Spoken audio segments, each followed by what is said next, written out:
And it fucks with me because, well, it's good because it keeps me from looking at my crypto. Yo, first up, I want to thank. We actually got 3 new Patreons for the freelancer We finance. did. I did. Yeah, we That's did. me and Carlos. So I don't know what we've been saying. So It's because apparently, NVDA's went up. That's why. oh yeah, probably. Apparently, less days on the pod gets us more subscribers to our Discord. So guys, thank you. You know, Yeah. we're gonna write personal emails to I think the 3 who subbed to Absolutely. us. We appreciate it. Obviously, any support, and check out our Discord, which we don't mention much, but it's me and Carlos have a separate Discord, and we have also a Patreon. So if you just want to check it out, just want to support us, because this is the only shit we offer. All right, we're not gonna. We're not, I'm gonna put the Discord in the chat for those that haven't joined. We got a lot to talk about: NVIDIA, Ethereum, Trump. I think there's some stuff to talk about. I think we start off with Ethereum, bro. Sure. So ETFs are approved. It's go time. Yeah. Well, what is the caveat here? Approval? Because I'm hearing like that. No, it's approved. They approved the 19.4Bs, and now they just have to get the S1s, and then they're right. they're Okay. done. Okay. So it might take a couple weeks for it to be live. But. Okay. So all of them, every 8, I think there was 8 all of them applications or 9 applications or something. All of them. Yep. That's kind of crazy. It's moved way faster than I would have. Well, so that's the question, bro. That's and then wait, and then look how long it took after the USB spot ETFs that you started seeing them pop up. Japan, you start seeing them all over. Did Biden call Gensler and say, "Get this thing done"? That is the question. No, because this happened in 48 hours, bro. Like in the beginning of the week, Bloomberg said there was a 5% chance, and like their head reporter has been on this story for months. And then 2 days later, like, actually, there's a 75% chance. Something changed. Mm-hmm. And it's like the only argument you can make is that the Democrats are realizing that crypto is a big issue, and if they lose that, I think there's politics going on behind the scenes. I think something like this is happening. I'm not sure if Biden gave anybody a call, but basically, I've seen the Trump videos of him saying, "Hey, if crypto's a thing, even if I don't like it, I'm going to make it legitimate. That's what we got to do." And I'm pretty sure the Democrats are like, "We can't give this easy thing. It's a layup. We can't give this to Trump." I could see that. I'm not sure if Biden was involved in this though. Like he's asleep at the wheel, so I'm not sure if he's actually doing that. I would want to believe that, but there's a lot of other like low-lying fruit policy-wise that they could have done to be more favorable. I mean, I don't know how many votes they're buying from a spot ETF. Well, but the thing is, they could have said no at least once and delayed it. Mm-hmm. Right? Because the court case was not about the ETF for Ethereum. I think that only applied to just Bitcoin ETFs. Yeah. I don't think it applied to ETFs for Ethereum. And Ethereum is not yet a proven commodity, even though it was mentioned a couple of years ago. The verbiage of it, whether it's a property or a security, we still don't have clarity on that. Dude, you want to see this? You want to see this? This shit blew my mind. So in the documents today, commodity-based trust shares for Ethereum.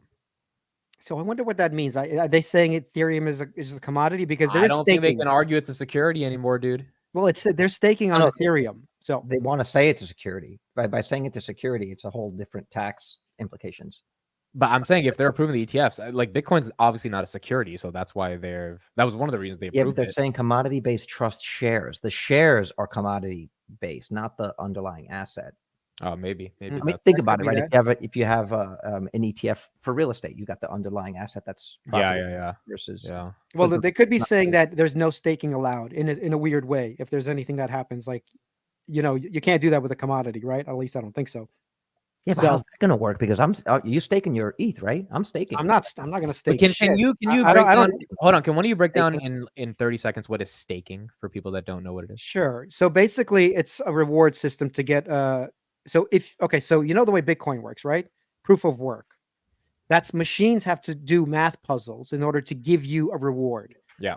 To secure the network.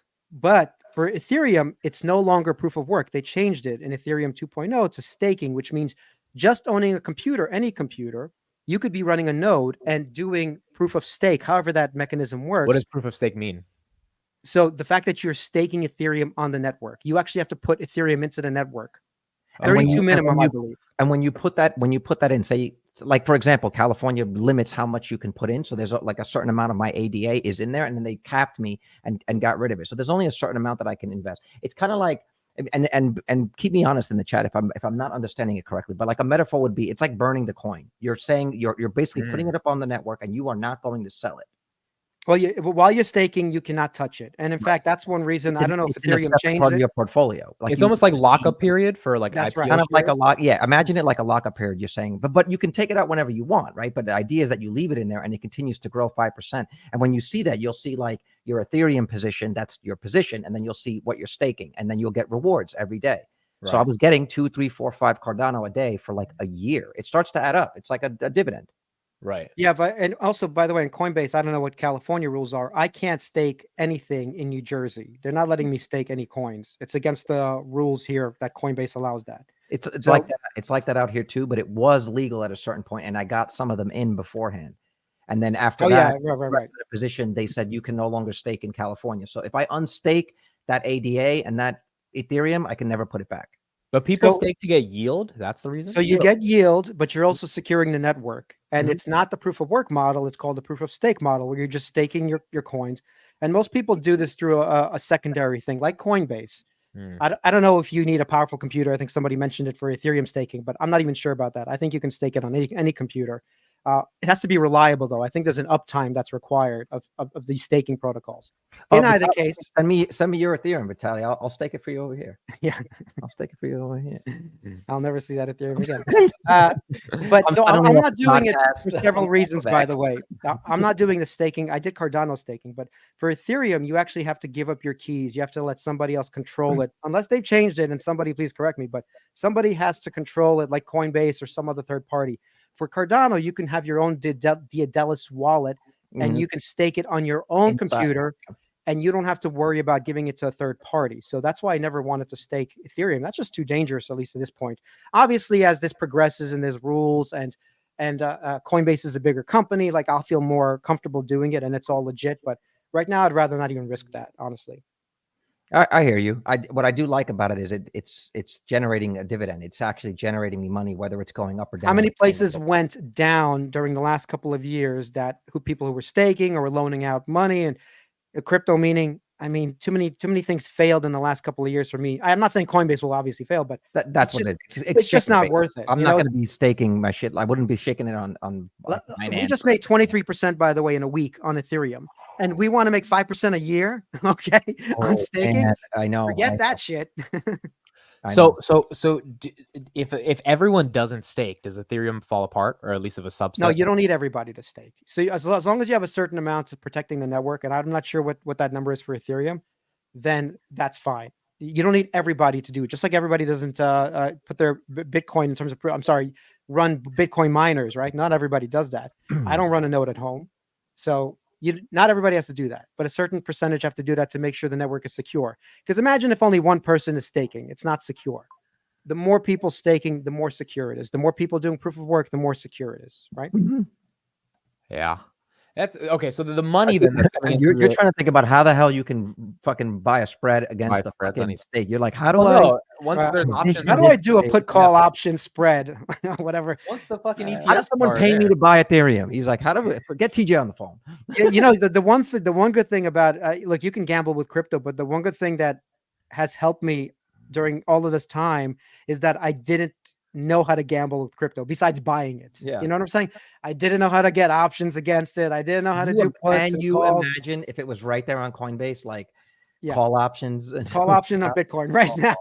Man, I mean, that would be kind of fun. Well, now they have ETFs, right? Can you imagine if we were buying? Well, the 2 years would have expired, but man, if we were buying them call options at $8,000, you kidding me? Yeah. Shit. Do an Iron Condor on right, Spread Eagle Beagle. On Super League Spread Eagle Beagle. Yeah. I'm glad we didn't have that for crypto for a long time. Obviously, you can do that now with the ETFs a bit, but it just kept my coin safe because either you believed the thesis and you held on, or you didn't and you sold out, right? That was it. I mean, so some of it is like you don't even need to believe the thesis anymore. The big boys that have the money believe the thesis. Well, you still have to believe it. Like right now, it's $70,000, and I'm sitting on a wad of cash, and you are. You have to believe it's going higher, and that crypto is going to be worth more in the next couple of years than it is today. You have to believe that. Otherwise, $70,000 a coin is a crazy amount of money, right? There was something I saw. Been watching a lot of like Alex Hormozy lately, and he did this whole breakdown on like how to like analyze a businesses or anytime you learn something new, and it totally relates to something like crypto. It's like when you first get exposed to something, there's like four parts of the cycle. The first one is like uninformed optimism, where you're just like you have no idea, you just get super excited about it. Then when you start doing some DD, you come up over that crest, and now you're into informed pessimism. Now you actually understand the bear case. And if you can get through that, you go into this like valley of despair. But when you come out the other side, you have what's called informed optimism. And if you make it all the way through the 3 steps, you get to that informed optimism with some of your investments, say it's Tesla or even Bitcoin, it does become a lot easier to hold these massive gains because the thesis has now played out. Yeah, it's the conviction part I keep talking about. If you have strong conviction like we do in Ethereum and Tesla and Enphase, like these price movements, even though they're large, like 20% drops and whatever, they just don't mean anything. And Amit talks about like several $1,000s, which is like 2% drops or 1% drops, like there's something. Well, the thing is, which is hilarious, by the way, still to this day. But 1% at that market cap is substantial. It's substantial when you look in dollar amount, but it just doesn't mean anything to anyone who's held crypto long enough. If you held crypto for over a year, there's no way a 1% drop affects you. Like please in the comments tell me for a stock, but it's just now that the numbers are getting in the thousands. That's what. No, but okay. So let's ask but do in the chat if a 2% drop on Bitcoin and you've held it for over let's say a couple of years, 2 years plus, does like a 2-3% drop in Bitcoin affect anyone? No. Well, it makes my fucking no. In the chat, if anyone's held crypto, because you haven't really. Like I get 10,000 engagements on that shit. It's no, but it's just when it goes from we broke through 70 after like a month, and then this motherfucker just falls back to 67. I'm like, what the fuck is going on here? Okay, but do you see now? Even before, like, remember back to our conversations when we were talking at $20,000, $30,000, $40,000. It's like you see how much money is just Art of War. Fuck a 2% drop. Heavy D, no. What is it? Fuck it. Yeah. Okay, well, hold on. So, do you think a lot of money is coming to the ETH ETFs, or do you think it's going to be a dud? Like, do you think it'll be successful? No, I think you're seeing it being front run right now. But yeah, I mean, they're already making comparisons because Bitcoin from the day it was approved to now, it's been a 60% pump, and it's already up 30% this week. That's a lot. So it's already up 30%. Yeah, another 30% will be at like 40. We might even retest. We have to hit all-time highs. If we don't, it has to now. The thing is, it had. But I don't know how much you've been following this, and I don't want to bore you, but like Vitaly, you would understand. If you're following our boy Benjamin, that like ETH has technically broken down against Bitcoin, so it can break its all-time high. Even he said that's it, not anymore. No, it broke down, but it's still putting in higher lows. It's still putting in lower highs. Sorry, lower highs. So the ETF. This could be a weekly pump. We have to see if it can hold this level. But Bitcoin took a couple of weeks break after the ETF was released. 2 weeks, 3 weeks, a month, somewhere around there. So why would this be any different? But also, Bitcoin is special. Wall Street sort of accepts it. Ethereum, let's say 15% of the same people will accept it, right? 10%. So I don't think it's going to be as massive a move. I think Bitcoin is still in charge of like the actual moves of crypto. Well, back when the ETFs were approved in January, there was like 70% chance we were going to get a rate cut in March. That was the thinking. That was part of why it pumped, because it's like, oh, we're going to get a rate cut in March. Bitcoin's pumping. So Ethereum now is set to have the same thing. I mean, what we're seeing high chances that we get a rate cut. Maybe it's not July. I think it's July. Maybe it's not July. Maybe it's September. So you're seeing these sort of catalysts happen together. People like, oh, it's going to be risk on soon, right? I do. Yeah, I do. I'm not sure when that happens exactly, whether it's after the summer, like maybe we're still in a lull, even if it goes to all-time high for Ethereum. But I'm saying overall, we're expecting way higher. So my next play, which is I've just been buying daily, is Solana, actually. And I know I'm a little bit late to the party. You're definitely late to the party on that one, dude. Absolutely, 100%. Well, I have been buying since 120, by the way. Finally, Vitaly's late to something on crypto. I'm totally late to the party on that one. Absolutely. But I have been buying since 120. So. Oh, you're not that late, actually. Well, no, it went from $8 to 200. Dude, I remember my friend telling me at like $12. I didn't care about it. Yeah, well, I totally ignored it too. I was only onto Ethereum, obviously. But Rafael Otero. I've been hearing about Polkadot for 4 years right now. Yeah, no, that's not it. Done? The reason I say Solana is because if you're watching Solana and all these other cryptos, every other altcoin is sort of shitting the bed. Solana is not shitting the bed. Not with. But the thing is, if you believe in like the dominance theory, it doesn't matter that Solana is the only one pumping, because the altcoin market in general is still Dude, weaker. Dog with Hat is fucking. Well, Dog with Hat. Look at this. This is Dog with Hat, my guy. right. Well, What was forget that about like? that. I'm talking about real Thousands cryptos of a- here. I'm not. This talking is a real about crypto. This is a 3 billion market cap. This is not a fake. It's not a real. No, no, It's not a real not real. crypto. That's like not that's like real. you know Dude, you have to look at 3 that as a billion is not a joke. I know, but that's all bullshit. When you find out when you're running out of the door, there's no 3 billion that comes out the door. But this that thing should kind have of crypto. collapsed by That's now. on paper, my man. No, It looks like people are holding this. Look, no one's saying that won't go up. In the bull run for crypto, altcoins we still expect them to pump. But the thing is, all the other altcoins I feel totally been crushed. Cardano, even Doge. I think Solana is pretty much holding its own, and I expect when Ethereum runs, I think Solana is going to run harder. So that's why I've been putting some money into that. Not a lot though. I'm still major ETH bull and Bitcoin bull, but I feel like that's happening. Doge's market cap is 22 billion. And just to finish the point, before we finish that, Solana, if you just follow like the crypto thing, Ethereum should go over 10,000 if it's following like a Bitcoin cycle. I think of 1 behind or 2 behind. It should go to over 10 grand, if not 20 grand. But all right, let's say it gets somewhere around 10. That's fine.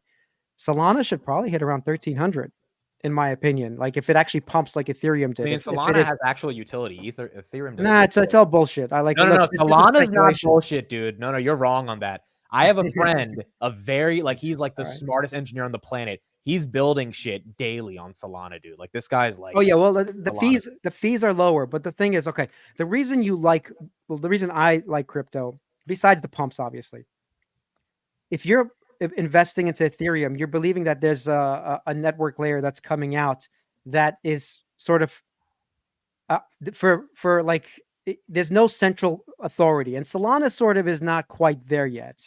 Like if the system, Solana has went down a couple of times, I think last year, if someone can bring up the actual points, but it's not decentralized as much as Ethereum and obviously Bitcoin. So the thing is, if you're investing in sound money and you care about decentralization, if these are things that you care, and obviously when you're just worried about your bags pumping, Solana is going to pump. But I think at the end of the day, Ethereum is still better than Solana.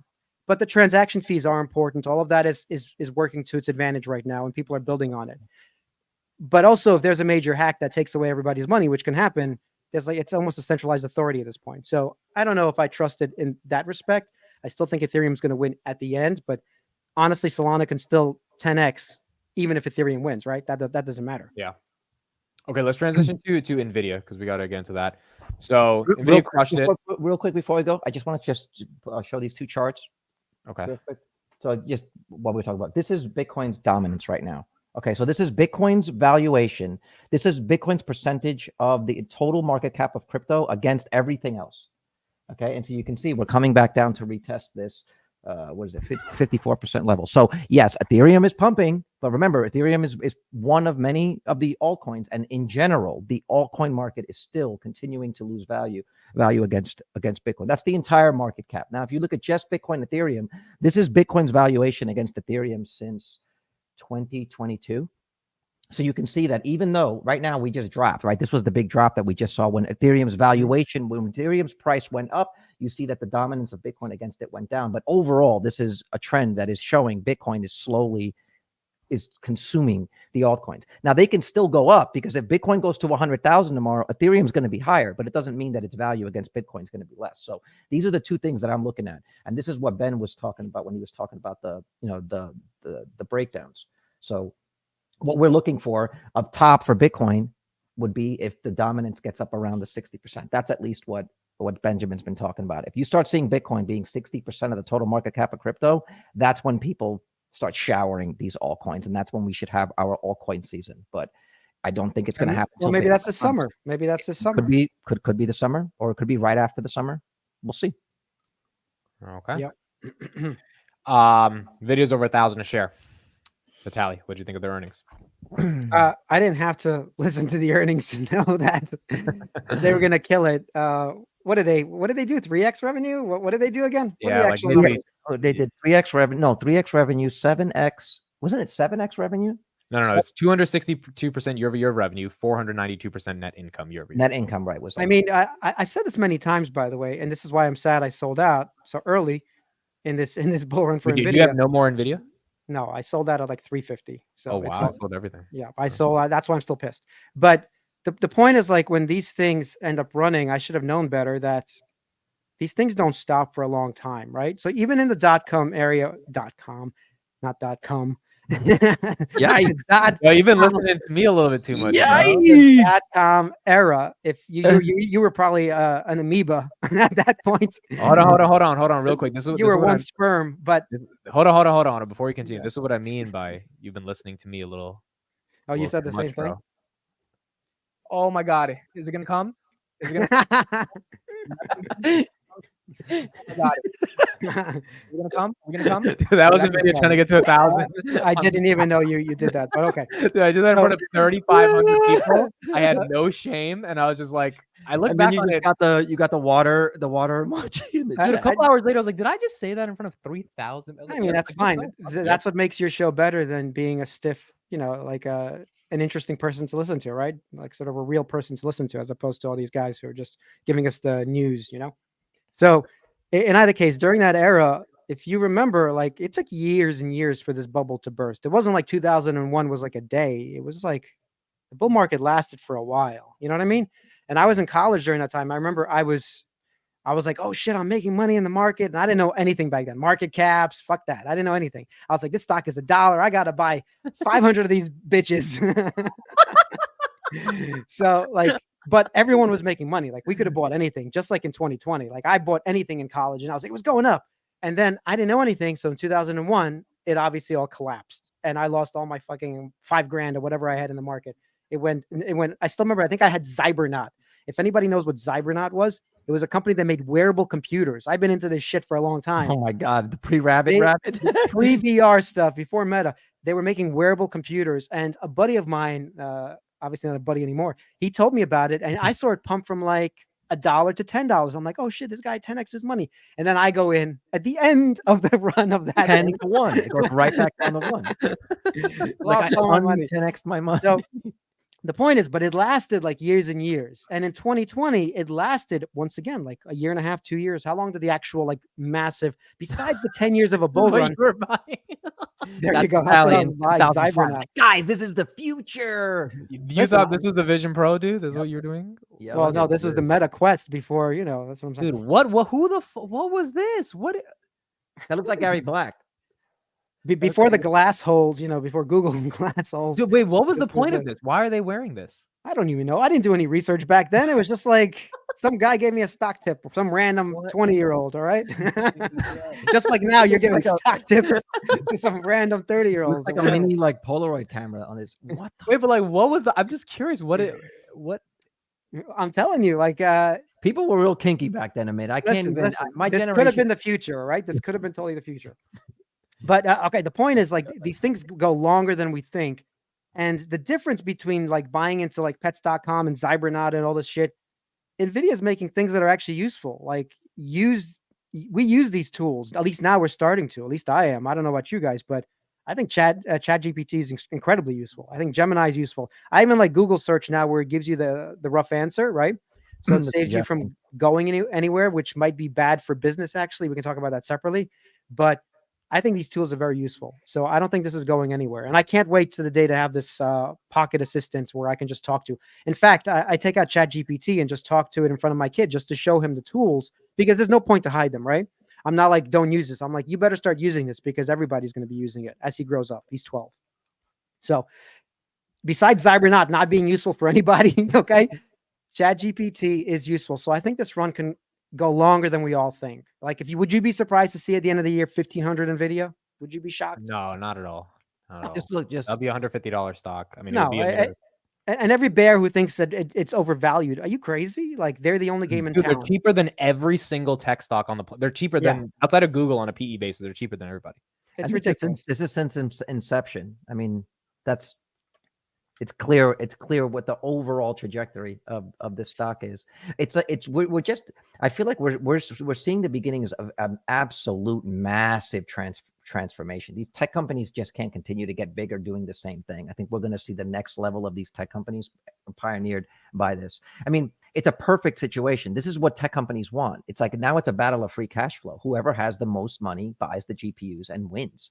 And so I think they're going to keep that going as long as they can. And that now it's kind of like an arms race. You really can't not spend that money. And if Wall Street sees you spending that money, they actually feel good about it. Normally, when you're spending so much money, it's not good for you. So it's just a perfect storm.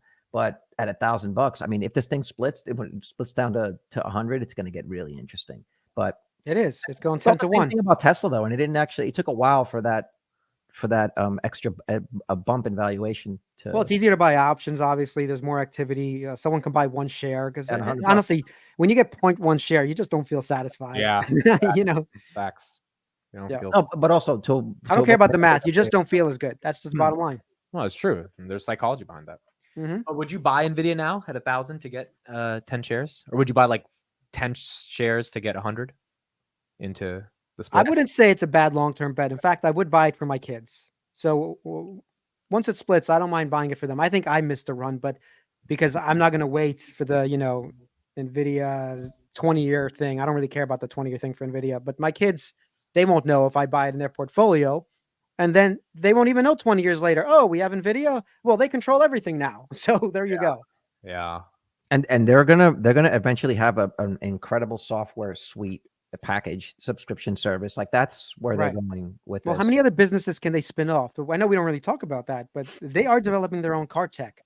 Oh, can spin dude, that off. that's the big thing here. Like, it's going to be the two car companies that are going to be the two companies fighting for autonomous is going to be NVIDIA and Tesla. It's not going to be Uber. It's not going to be Lyft. It's not going to be any of these Well, places. no, Uber is going to have to buy one of their somebody's service, obviously. I just look, and we can argue about this all day, but I just don't see the numbers working out for Uber to be competitive. The price, they cannot with a human driver get that price down enough. No. Well, I'm saying I agree with you. And what's going to happen eventually, someone's going to sell them an autonomous car and they're just going to use that.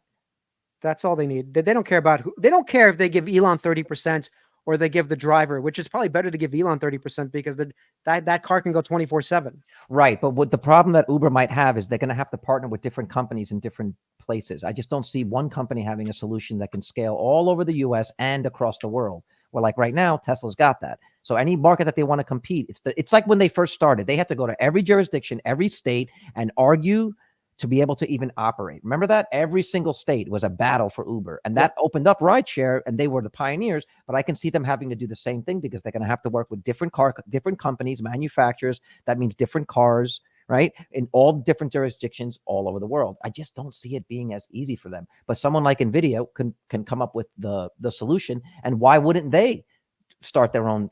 NVIDIA's not going to have their own robotaxi. They're just going to sell you the thing and charge you 30%. That's a much better business for them. They don't need any cars. They don't need any people.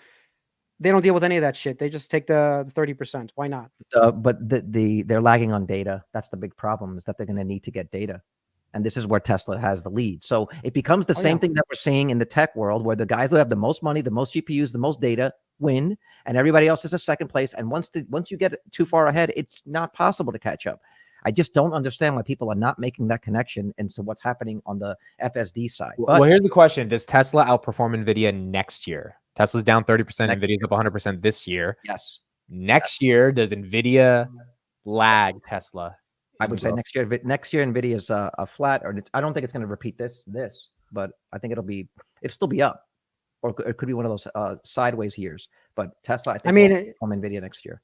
I don't know. I honestly, that's a hard question to answer because as soon as they split their stock, would you be shocked if it goes from 100 to 200? Like, you know what I'm saying? I would. It's not going to. It's not. That'd be another trillion in valuation. It's not going to 200. It's not going to go to 200. I know we say options, but it's not going to go to 200. Well, the thing is, if you're continuously growing 3x revenue, at least for like another year or two, and the market won't know exactly when the rug is being pulled. Maybe they will, but I don't know. I think just one quarter, the rug is going to be pulled, and that's when everybody's trying to get out the door. That's what's going to happen, but that's why I say the money that would normally go into the stock at $1,000 is going to go into options. Well, either way. But that's not the option is not increasing. It's not increasing NVIDIA's. No, I don't know if anyone in the chat knows, but I think if you buy options on a stock, it does help the momentum of the stock to an extent. I could be wrong on that. It does help the momentum, but if you're buying like you buy a call option on 100 shares, I'm paying the person. I haven't created any new shares. That's true. I haven't added to the market cap. Well, that person making a bet and my premiums I could lose. It does affect it because that person can't sell the shares, right? So those shares are held now Well, they by could the sell a brokerage. contract. They could No, sell no, no. Meaning, like, if you're buying a call option, that person who you're buying it from was paying you the premium has to hold on to those shares for that duration. Sure. So, Sure. unless you take the hit, you take the loss, obviously, and you move forward if the stock is shooting Well, up to but the moon. that sets up these big moves. I mean, that's what happens with Tesla. If somebody would have sold Tuesday, but they've got some options against their shares, everyone's got to wait. So you know that there's going to be an event on Friday, right? A bunch of people are going to win, and a bunch of people are going to lose, and so the stock's going to have these big movements on these big weeks where these options expire. So the crazy thing is, if everyone just bought NVIDIA last year over Tesla, like Yeah. imagine the whole Tesla community he had $4 trillion bet on NVIDIA versus Tesla. and he had $4 trillion Dude. for sure. Yeah. Sure. It would definitely would have been a smart move in retrospect, obviously.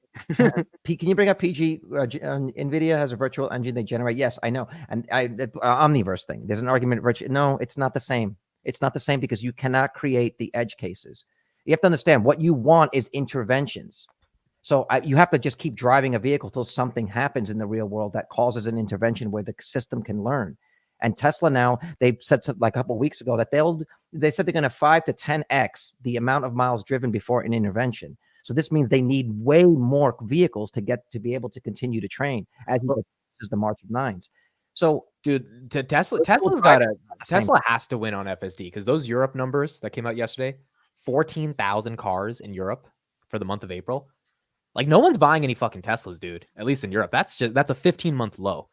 Yeah, they've got to win FSD and sell rides versus sell cars. Well, you saw Boris. You saw what's his name driving in the FSD, right? No, I actually didn't. Look, I mean, the former.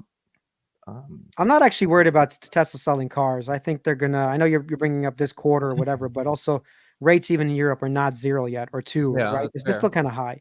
So you just look out to 2026. I know it's hard for us to imagine a couple of years from now, but look how fast time. It was COVID. I was sitting in lockdown, like it feels like yesterday, right? Bro, now I'm sitting locked down here on YouTube.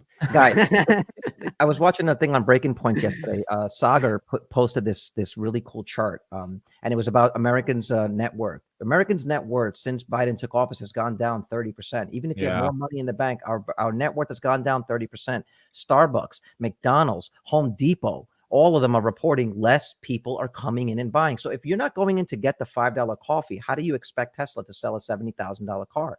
At the same time, they found that Walmart is actually doing really well right now.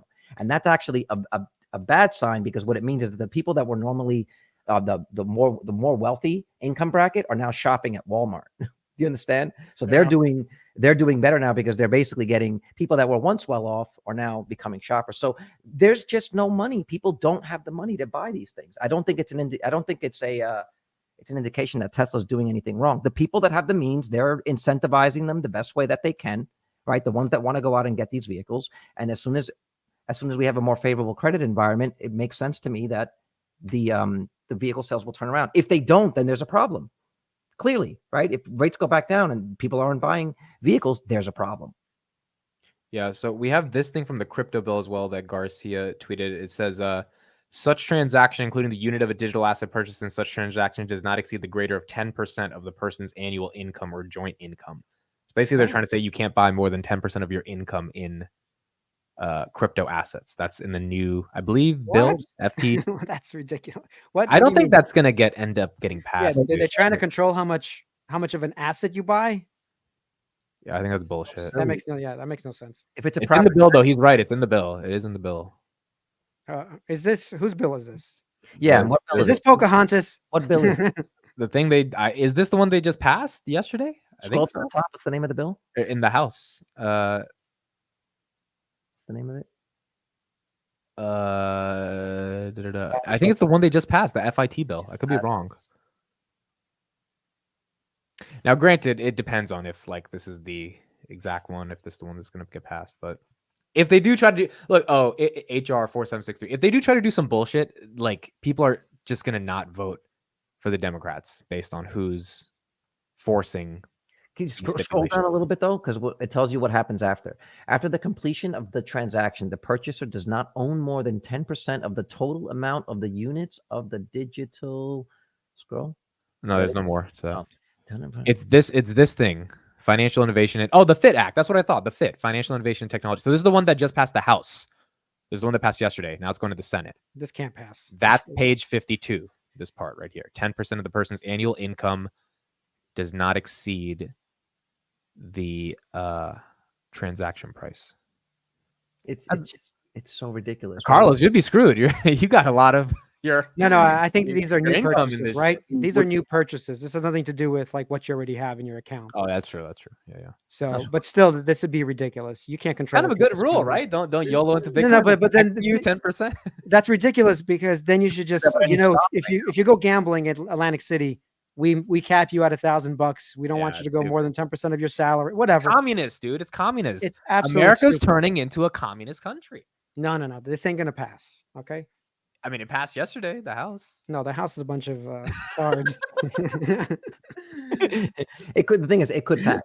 It absolutely. Dude, I feel like if Trump gets elected, he's gonna get rid of the House, get rid of the I Senate. mean, first of all, how do you even enforce it? himself, Well, dude. okay, something like that. How do you even enforce? You can't enforce it. Like you think Yeah, you Coinbase? just go away. Can you send me your tax returns, please? No, And that let me just make wouldn't be- sure. it wouldn't be Coinbase. It would be something that you'd have to rectify at the end of the year. But the question is, how do you classify income? There's a lot of people who don't make an income, right? It's capital gains is not an income. So there's a lot of creative ways that you can just essentially get around that. Okay, let me ask you guys this question. SpaceX is selling stock at 200 billion on the private markets. To buy To I don't know what the hell they need the money for, but to get to Mars, dude. It's not Yep. free. okay. So would you buy stock if Elon said, "Hey, $300 a share, 200 billion market cap"? Are you in? Yeah, or why you're not? Whatever it was, honestly, whatever. If it was a trillion, you would buy stock? a trillion, no, I don't think they'd be able to. I don't. There's a I think there's a certain point trillion- that's ridiculous, but at Yeah, 200 billion, yeah, absolutely. a trillion I would still buy, by the way, but it'd be just a smaller amount. It would just be like to support the cause of going to Mars at that point. But 200 billion, you could see this going to a trillion, right? If Elon succeeds in all this, easily. Dude, Starlink itself, right? Could Listen, if anything Yeah. succeeds in space, Yeah. anything succeeds in space. And Well, you start- Starlink itself, yeah, absolutely. I mean, yeah, Starlink. How much is AT&T worth? AT&T. And Verizon, what are they worth? AT&T is Like, Ask worth yourself what ask under yourself- 25 billion. I mean, there you go. You just for 200 billion, you're just buying one of those companies, which I could see Starlink being just one of the good products Mhm. that becomes like a. Like who's going to serve? Who's going to serve the internet on the moon? Right? Where's that going to come from? When the starships are talking to the landers on Mars, what satellites are they going to be using for that? I mean, By the way, Elon said we're going to Mars in 7 years today on an interview. Well, yeah, that's Elon time. Okay, that's where it's crazy. No, he working said it, on- he said it with a straight face, dude. They were like, "How long?" He's like, "Oh, 5 to 7 years." he's like, we're testing I our saw full self it. rockets right now. Full self rocket beta. Dude, I love how he says it with so much confidence. Like I genuinely believe him. And then a Yeah. decade later, you're like, "Oh, this guy was full of shit." But Well, he no, was he's not full he of was full of shit. shit in a nice way. He was full of shit in a nice way. No, I'm saying he's not full of shit, but the thing is, like, he is being very optimistic because, like, I forgot the missions to Mars. First of all, I think they take around 2 years to get to Mars. I mean, like, No. you gotta. No. It's every 2 years. There's a window. There's a to window, travel where but you see what I'm Earth saying. and So in 5 years, he has to send a ship out to meet the 7-year deadline, basically. And then Well, I you think don't it takes 6 months to go back and forth. I think that's the. I believe it's a 6-month flight time, and it's and Okay, you so only in get 6 that window- years, you only get that a ship better small be heading out of the. You see my point, though. My Yeah, point there's is, it's a little bit optimistic, few months, obviously. yeah, but you don't know where we are in the cycle, Vitaly. Like you don't know. We might have just passed the window, so now we could have to wait another 2 years before that window even opens up. Right. Well, this is what I mean. That he's being very optimistic that everything aligns to that window, whatever. But Mars, the moon for sure. Like 7 years, 10 years. If you said that, I could see us going back to the moon. I mean, we did it in the '60s. I could see that happening. But Mars, I don't know. That's a little tougher challenge. Dude, would you go to the moon if you had a chance to be on the rocket? Yes. You'd go? Yes, absolutely. I'm hoping there's vacations within the next decade. Round trip 15 tickets are years. available. I would go. Only one-way ticket. Yeah, I would go. I would go. Absolutely. In fact, if I was gonna like an old man ready to die, like that'd be an excellent death. Send me out there. Yeah, send me out there. I would not do it, dude. I'm too scared to go up that high.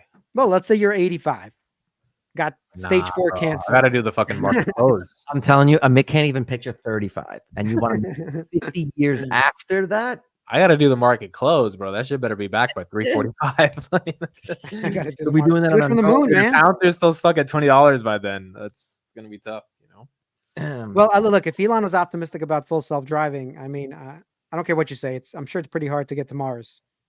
So, Dude, isn't it gonna be crazy when all of our favorite business leaders die? Like, eventually, we're gonna live through seeing Jeff Bezos die and Elon die and that's true. Larry Ellison die. Like, they're getting up there. You know, maybe they got Trump 30 and years. Biden. Trump Trump and Biden, We're right? gonna watch them both go. Oh, we're putting those in the same sphere as as Elon and Bezos. Okay. Well, Trump's a billionaire, so yeah. I mean, those two are already corpses. I don't know. They should already. Oh shit! All right, well that gets us to the Trump discussion. Let's talk about this. Trump just did a rally in New York, and this was. If anyone watched Futurama, then Biden and Trump will just be heads in the future in a giant vat in a jar. This was the turnout in a blue state. Well, hello everybody. Thank you very much. This is some turnout. This is some New York, turnout. bro. This is the Bronx. And I want to thank New York's finest. They just brought a lot of additions. So we have people, thousands of people outside that can't even get in, but they'll get in eventually. We appreciate it. New York's finest. Hello, New York City, and hello to all of the incredible, tough, strong, hardworking American patriots right here in the Bronx. Who would think? Who would think?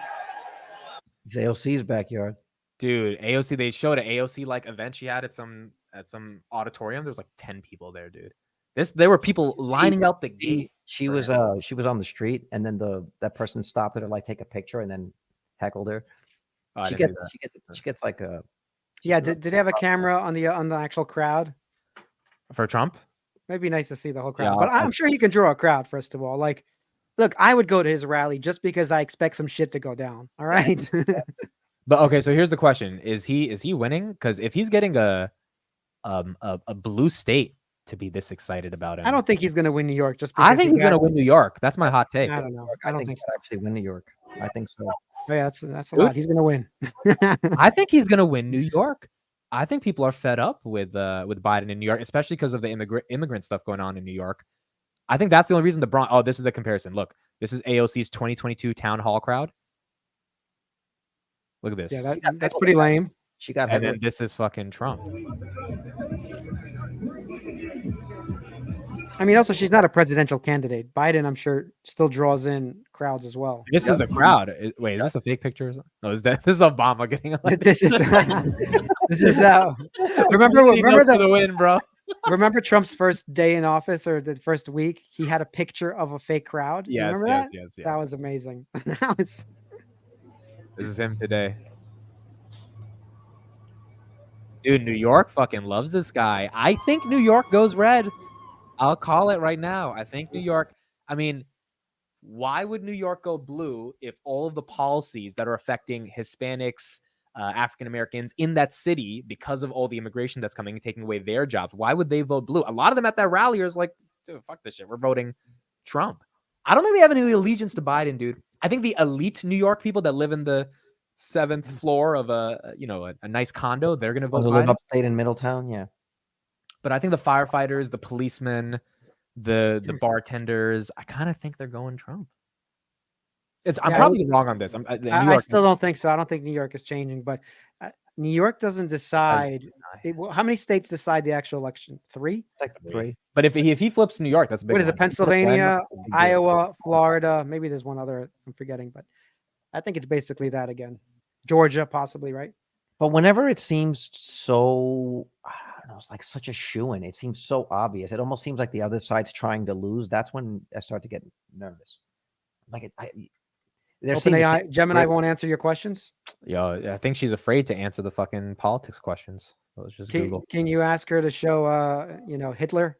Let's see what color he is. Okay, last time they went red was 1984, bro. Wow. Yeah, who was that? A long time ago. That 1984 was who the fuck won 19? That was Reagan, right? No, 84 was Reagan. 84 president. 84. Yeah, 84 might have been Reagan. 84. 84 Yeah, Reagan. It was Reagan. Because we had Bush. We had Bush. Damn. So New York's been Democrat for about 30 years now. 40 years. But no, 35 years, whatever. I I think it goes red. That's my take. I think it goes red. Well, what is look up the ratio of wins for like Democrats versus Republicans in the actual had it. election? Oh, in the general? No, not the year, but let's say last election. What was the ratio? Like 3-1. What was it? In what, New York? Voting Democrat over Republican, like actual votes. Well, apparently Biden got 870 quintillion votes, right? So he got like I don't know. Everyone voted 8 times. No, he got like 80 million. He had 81 million votes. No, I'm talking about just New York. If it, at least when it goes blue, what is the stats for it to go? This was blue? 2020 at least. This is what I got. 5.2 million. So 2 million more votes. Okay. Dude, he has to get 2 million. I don't think 2 million's that hard. Guys, but that was That's think about what the world looked like at that time. So first of all, that is hard, by the way. That means people changing their whole ideology. And in all those other places, it's like 10 votes to tie the election. If you see some of the documentaries on YouTube about the immigrant crisis in New York, it's really easy to see people say enough of this. And Right. But you know what I meant? Think about it, right? I'm paying some of those immigrants personally to vote blue. He's paying him in Solana. Good luck, guys. Leave him fucking back. They love Ethereum, I heard. Oh my gosh, dude. I don't know. I think if the S&P is at close to 6,000 by the end of the year, maybe Trump doesn't win because no one wants to fuck it up. But the thing is, what we're seeing is that the market doing well doesn't necessarily translate to the average American. No, but historically, correct. But historically, if the market's doing good, the incoming president, I think, if I'm not wrong, they tend to win again because they kept the markets up. Like, right, you're right. How many times have we had this much of a disconnect between like the markets and when? Okay, this is like the question of the day: are the markets doing really well, or has just a lot of money found itself into 6 to 7 great companies that are essentially throwing off the curve? Well, the markets are doing good. All right, let me bring up something even worse. Like where? Like aside from like aside from like earnings, like even to think for something like Starbucks, if they raise their prices and their revenue goes up, does it necessarily mean that they sold more units? Dude, Starbucks is stupid. Their prices. Starbucks is a company problem. Starbucks is but Starbucks is a good company to look at just to get a sense for the consumer. Well, right? hold on. I was going to bring that up earlier, but look at Dunkin' Donuts. Is their company doing worse? I didn't check. They're not public. They got bought out a couple years ago. But your point is taken. Like, dude, Deckers, the shoe brand, they're up 10% today because they had good. Like, people are buying basic shit. They're buying premium shoes, right? Like, I don't think it's a consumer issue. Shoes are a necessity. I'm saying when you start looking at discretionary spending, when you go out, like after your bills are paid, what do you want to do? You want to go get, a cup of coffee. You want to get a wine. You want to go get some food. If you're not buying those things, then that means that all of your money is being. So I don't know, Carlos, your neighborhood. I'll talk about mine, but every time I go out, the restaurants are packed. Everyone's at Dunkin' Donuts. Everyone's at CVS. Panda Express yesterday. There was like 10 people in line. No, I'm saying I don't see these places empty. I don't see. They had a line out the door yesterday. Yeah, but you're only in the if you're in there for lunch and it looks busy during lunch, but you don't know how the business. That doesn't necessarily mean that the business is doing what it was doing before. I know that me personally. Well, okay. First of all, during COVID is a bad. As much as I'm saying since COVID, we don't go out as much as we used to, and we also don't order as much as we used to. The price for all of the about you or people. I'm saying me in general, and when I talk to my other friends, you have 2 kids though. That's also, dude. That's that's you're staying at home. You're sort of right about the prices, by the way. I just went to get with my kid a slice of pizza. It wasn't margarita pizza with pepperoni. I'll give you that. And he got one of those pepperoni strombolis or whatever. $27. That is with tip. Okay, but what type of spot? Those 2 things, which would have cost, I don't know, $10 total at a pizzeria like 7 years ago. This was a local Italian place that you guys went to? A local pizzeria, $27. This is with tip though, like a $5 tip, so $22. $5 tip? Why are you giving a $5 tip for pizza? This is what's his name gives in taxis, so I gotta give. What's his name? Dude, we gotta talk about that. That was embarrassing. We gotta talk about that. Oh my god. No, okay, if I see people working hard, I'm gonna give them a tip, at least $5. But whatever. The point is, it's still over $20 for just like a slice of pizza and like a pepperoni roll. Like, are you crazy? The prices have gone crazy. Yeah, we used to do a thing every Friday. We would order sushi. I would just say, hey, let's get some sushi and sit down. Now, it used to be like $4 for a thing of salmon. Now it's like $9 for 2 pieces of salmon. I'm like, I can't justify it anymore. So we just don't do it. Rango saying retail stocks are weak. What retail stocks are weak are you guys talking about? Macy's was up. Lowe's is up. Fucking Deckers is up. Walmart is up. Target's the only one I know that sucks. Is Target, Home Depot Target, down or up? I don't think they had I should know. I own it, Home but I Depot- just don't pay Home attention Depot's to it. down. Home Depot was down. No, I don't think they even had earnings yet. Home Depot. Yeah, it check said them out. Home Depot over the past 5 days. Oh, they went from 340. Okay, so Home Depot went down. Mhm. Lowe's was. I mean, it's definitely a trend that the consumer's weakening. I don't think it's some. Oh my god! Like, get ready for this fucking. Lulu is down because Lulu's stupid, dude. Whoever shops at Lulu's an idiot. But also look at credit. Look at the First of consumer all, I credit. know they're bringing up anything's down, but you got to realize if money is more expensive, this is what they want. The SEC wants these things to slow down a bit, right? Yes, Isn't that the not whole the SEC, point? not the Fed. Not the I'm sorry, the Fed. Sorry. Oh, listen. Imagine the SEC. I know, right. The Fed wanted that. They probably want that too. But look, they wanted to slow down on purpose. That is the whole point of this. So if it's Yes. working just a little bit and it doesn't cause a recession, but Correct. it slows us down, this is exactly what we're looking for. Not anything No, I think negative. it's more about I thought it was more about housing. Not they weren't trying to squeeze people. No, but they don't want to No, see. no. When money's expensive, It's also They don't want to see about Nike go to the moon, dude. They don't want to see Nike Also- go to the moon. Huh? They would like to see Nike flat. They would like to see Starbucks flat. They don't want to see Starbucks go down 50%. But if it's down I think 15%, it all comes down, right? Spending side. I think it comes down to housing. They need to get that under control. and Shopify, they had great earnings, but they just got too expensive. From a valuation perspective. thank God. I bought some Shopify today, by the way. Yeah, they fell 25%, but that's not because people aren't buying shit on Shopify. Black Friday sales were up almost 25% year over year. But when you say that 25% revenue or 25% For sales, as in they cagered, I think they did, I'm gonna for rough numbers, like 15 billion last year in Black Friday sales. This time they did 18 billion. Okay, in, but that in goes 2 days. I know, but that goes to my point. If they're increasing prices, if we have gougeflation on top of that, and they're increasing prices, and all they report are revenue, are they actually moving more units? I mean, look, that's an argument. That's an argument. That's what Well, I'm. well, hold on. Shopify's happening. full of little stores. It's not Shopify themselves. Obviously, they charge for their services, but like my wife runs a business on Shopify services. Okay, and so her- Vitaly, did your wife gouge the prices over the No, past her week? prices are lower now. Okay, there you go. So they're not higher. But in terms of that, food did go up, but prices for her Yes. business actually went down. So she had to follow suit. Food is annoying, dude. Food, I agree with you. Like when I go out, like food is getting really annoying at this point. Just going out and getting a meal.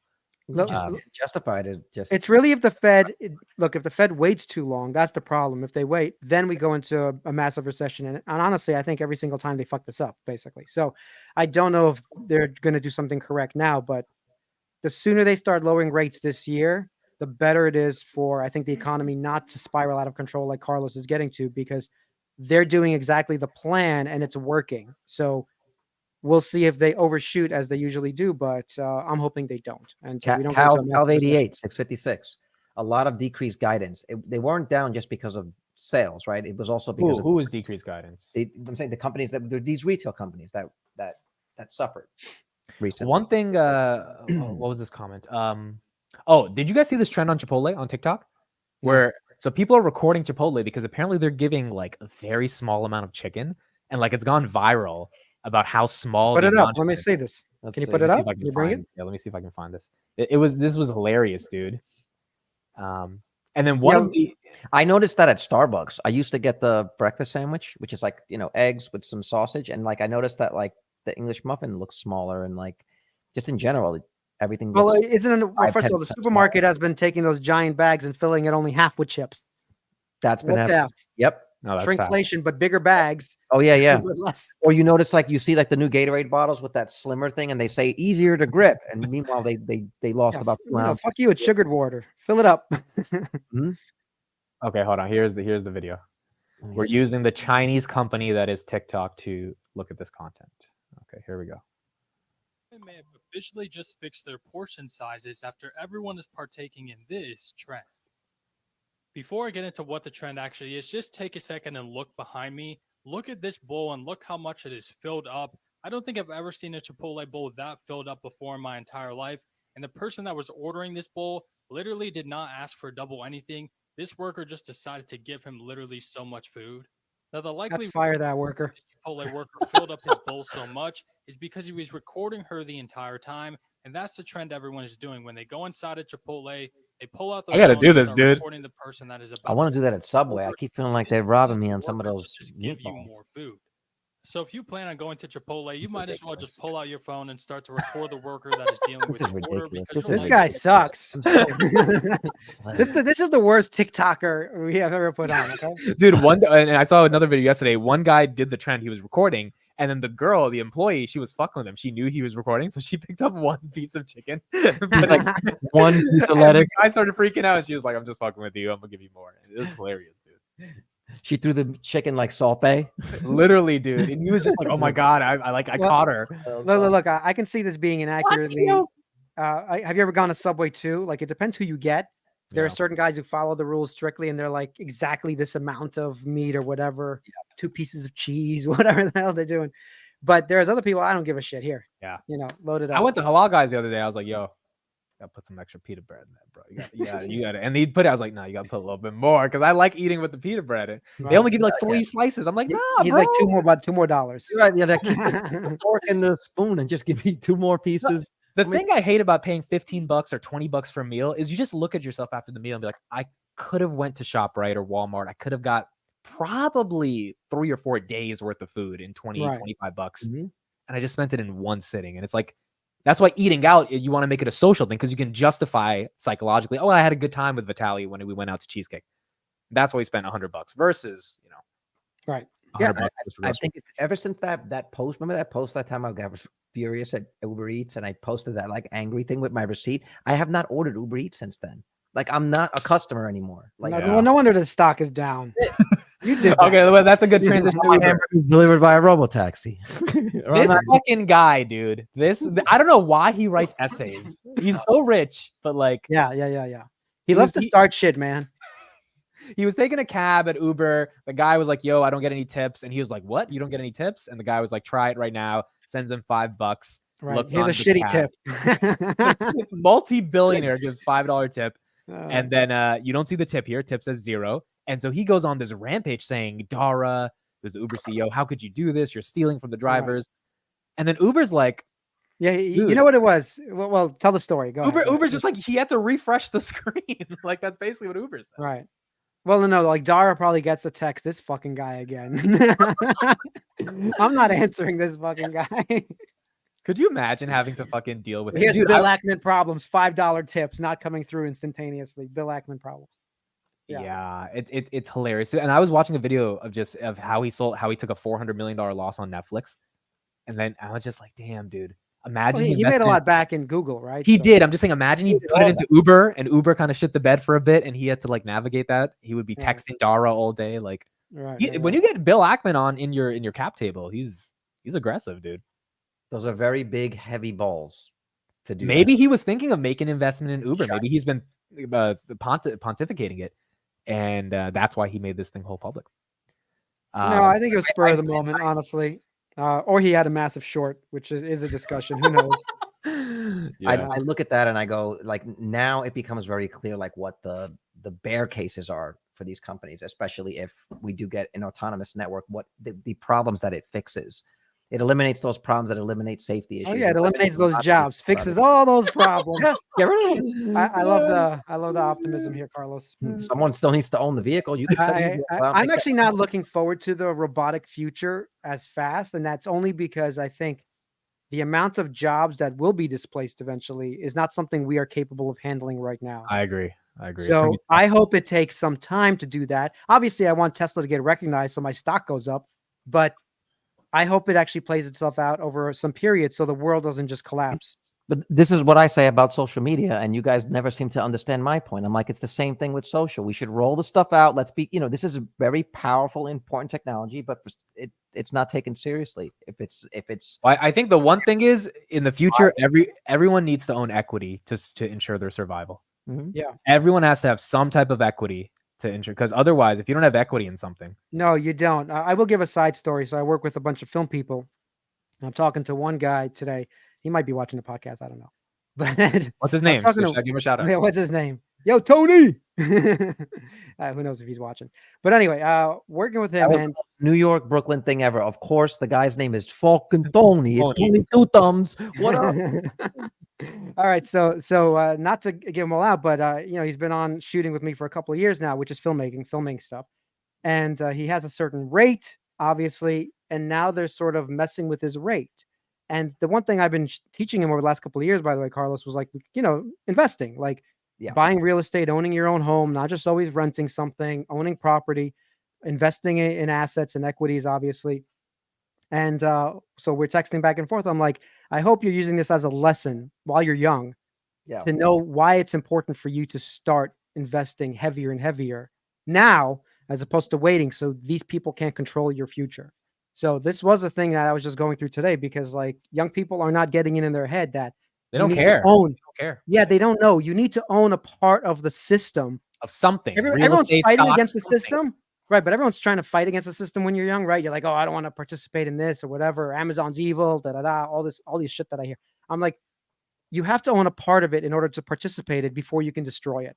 Bottom line. But where outside of like a close group of friends would they get that information? You're not getting that. That's not being taught to kids. Dude, if you don't have friends or family that's teaching you this shit, you're done. Because it's not. But we all somehow realized we had to learn it, obviously, on our own, because I didn't have a father and mother who were teaching me this. You didn't have that. Yeah, my mom and dad didn't care. Carlos, your mom and dad didn't care. Vitaly, it was my aunt. It was my aunt and a friend of mine. It was my aunt. Dude, for me, it was a random Instagram post of some dude tweeting some Robinhood picture of a stock. It was some meme stock, and I went to it, and that kind of got a little bit more deeper into the just world of that in 2020. Mm-hmm. And then the whole thing happened with it. So I guess it was more social media for me, but still, I had to be interested, right, when that happened. I want to point out ET FaceTime. It's funny, if you can't beat him, join him. That's actually a true statement. Like when you're an adult, you got to eat a lot of shit in order to like survive and move forward, because we care about other things than trying to prove everybody wrong when we're older, right? Care about family, having a good life, taking care of our kids, and you have to basically join them, unfortunately. I also think something you don't realize when you're young is the ferocity that as you get older, that people will attack and defend what they've worked hard for. Yeah. So when you get to my age now in the 40s, there's only killers here. That's it. Because everybody else that couldn't hack it or couldn't deal with it politically, they're all gone. So it's killers. And so you go even further, 40, 50, 60, it's becomes really tough to murderers. Just absolute killer. So the point is, like, if you come out of school and you're indoctrinated to think that these are bad, negative people, you are still going to be affected by these people, whether you're invested or not. You're just going to have no leverage. I just can't imagine having absolutely zero leverage. Just having leverage is the word, dude. You got to build something, even if it's like a YouTube channel, something, even if it's something not making a lot of money, some type of asset, whether it's an Instagram page, like something, a Shopify store, something you got to own more than what the average person owns that you can defend. That gives you leverage. Everyone who doesn't have a side hustle and they're just going to a 9-to-5, and I'm sure there's a lot of people, I don't know why you don't. You have to get a side hustle that eventually grows bigger, whether that's investing in equities and learning about real estate or whatever. Whatever. It doesn't have to be a crazy side hustle like selling stuff on Shopify. It doesn't have to be that, but you cannot become well off and independent by working a 9-to-5. You're just making somebody else well off and independent when you do that. No, it's facts, dude. Like, and even if you just even if you're just messing around doing something, if you can figure out how to make that into a hobby, it just matters. Like I still have clients that I teach debate to, and I've been doing that for 10 years, dude. And that's a side hustle that, see, a couple $1,000 a month. That's not bad at all. Wait, and they're still your clients after seeing your channel? They're still? Yo, dude, one of my clients, my clients are in high school, right? I'm teaching them the debate. His dad called me the other day, and he was like, yo, Amit. I was like, what's up, sir? He was like, what do you think about XYZ stock? I was just like, what? He's like, Zybernaut? They brought that back to you. He's like, I found your Twitter, and I'm like, I do investing as well. And I'm like, and so now I developed a relationship where his kid's going to be my client for the next 3 years. Like, he's not letting me go, So it's like you develop these personal connections and you're able to interact with people. And that's important. Until at GME, you told him to buy tanks overnight. And he's like, that was the homie's college. But it's you got to have something that you can hold for the rest of your life, dude. I put up Love Deep Sing his comment. Owning always doesn't work out. Ask those people who bought NFTs. Those people are just fucking idiots. That's the problem. No. It's obviously ridiculous. Okay, that's not that I'm pointing it out. If you buy something stupid, if you start a YouTube channel where you're like, not doing anything No, productive. but that's on it, not a which even side hustle. then- Buying NFTs is not a side hustle. Okay, this is not what we're talking about here. That's not it. Yeah, and the thing is, Anyway. the stupidest thing could become a side hustle. Like literally, you could be like doing reviews of pens on YouTube, and that could become like a real channel. But if you're just fucking around, you're not. Sell me this serious. pen. Yeah, literally, sell me this pen. I mean, Oh, there's man, so he doesn't many even know where ways it's to from. start something. Where There's is just that so from? many- Where's that from? Sell me this pen. Oh, it's a Wolf of Wall Street. Another. Okay, good. Dude, that's my movie, bro. That's my movie. Making sure. That's my movie. Kyle says, so true, Vitaly. This is why I have a 6 to 2 p.m. job, own real estate, and have a year of investing in the market. My real estate, Mhm. I'm holding for life. Yeah, I in fact, I'll just tell this before I go. So I keep thinking about, I own some real estate. I'm like, when do I get rid of it? Like, what is the price?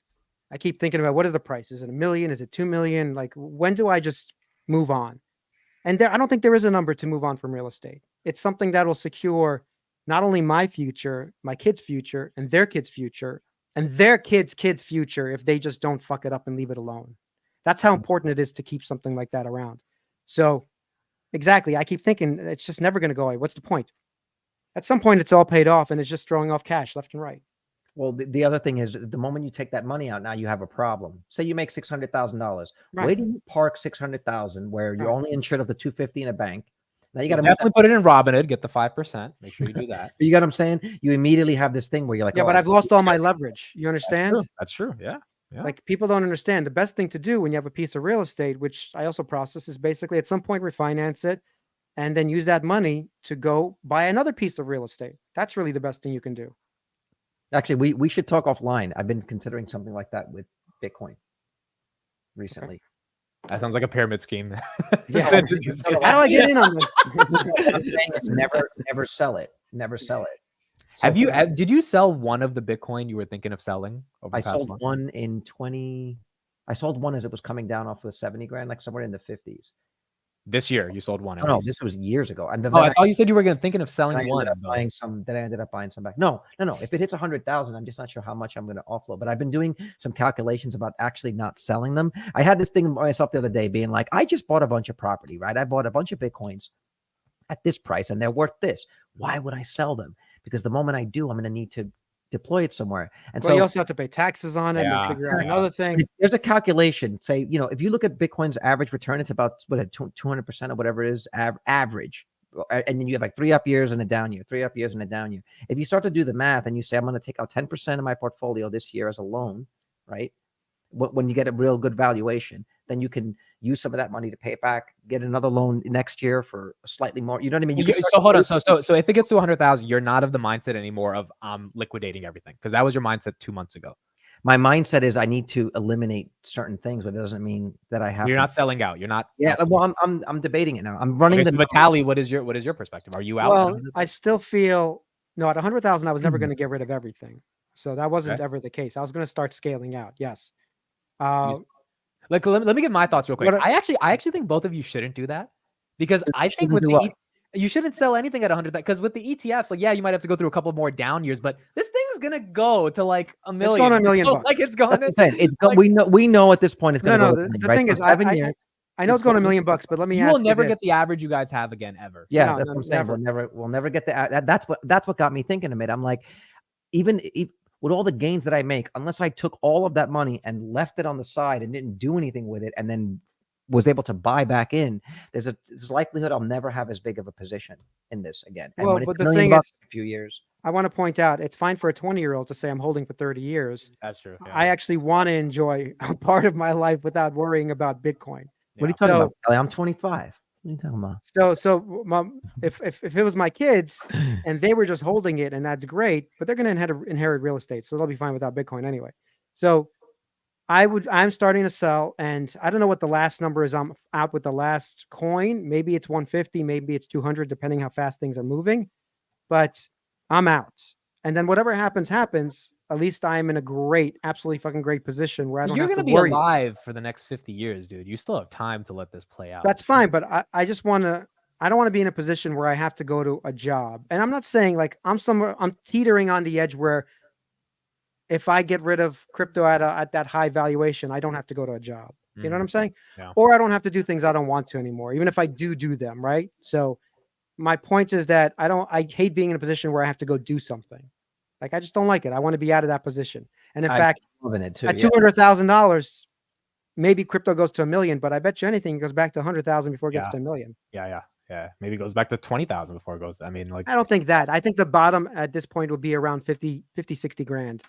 So I think that would be the bottom. Could be Think a about how long we're really spending. big black swan event for this. Well, we're spending right now all this time building a base for the next time. You Yeah. got to think of it that way. So basically 50, 60, 65,000, that's now my bottom. That means I'm looking now for 120 at least to catch the next wave down. We have been at 60,000 for a long. That's why I got pissed. We got over 70. I'm like, all right, let's get No, this but rolling. Honestly, it's And we good. come back It's down. good. The longer we stay trading sideways at this level, it gets rid of all the sellers, and basically everyone's looking up and to the right. Well, I think capitulation gets rid of sellers. So if we haven't really seen that at all. So we'll see what happens. I don't know that we're going to see that from here. I think we're going to have to blow off before, like the Capitulation will come in 2 years when Bitcoin's back at this price. I bet you anything we see $67,000 again. It's totally possible. And from this point forward, with the ETFs and whatnot, I don't think halvings are going to be as much of a big deal moving forward. So I really think this is like the last big, the big having run. In 10 years, Bitcoin's going to be boring, just like gold is. If you look, even if you just look at the reward, it goes from Right, and then it's $1 million, like I said, in 10 years. Yeah. Right. So, all right, gentlemen, it's been real. Chris, you got to really let somebody else talk, man, because Chris was taking up too much of the spot. Real quick. Kathy bought 100,000 shares of PayPal. Raw thoughts. Damn. I'm thinking of dumping my PayPal and taking my loss, dude. But I'm keeping it till the summer, and then we'll fucking. I think that's going to be one that when that shit runs the party's going to be insane. Oh my god, he'll be so happy. You got to realize it's going to run sometime, but the problem is, once again, do you sit in a dead stock, which people have been sitting there for 3 years, 4 years? Bro, we've been holding Tesla. No, but once again, we're talking about two different things. At least we're holding Tesla, not PayPal. I know, Hold on, I'm glad you brought that up. I do want to say, because Tesla does have a growth trajectory that goes to the moon. Yeah, PayPal has no growth trajectory that goes to the moon. It goes a double. It does mean reversion, and that's it. And then we're done. Yeah, you're looking for mean reversion. That little moon. There's another little baby moon before the yeah. No. PayPal and SoFi and all of these are like, I'd rather hold Tesla for 5 years, 7 years, because I know when that shit goes, no one's gonna catch it. It's gonna be glorious. All right. Thank you, everybody. We will see you next week on another episode of Finance Junkies. Thank you for joining. Like and subscribe. Like, subscribe, share, all that good stuff. And thanks Join the for Discord. joining us, 457 people on a random Thursday. Thank you, guys. See you next week. Good night. Bye. Bye.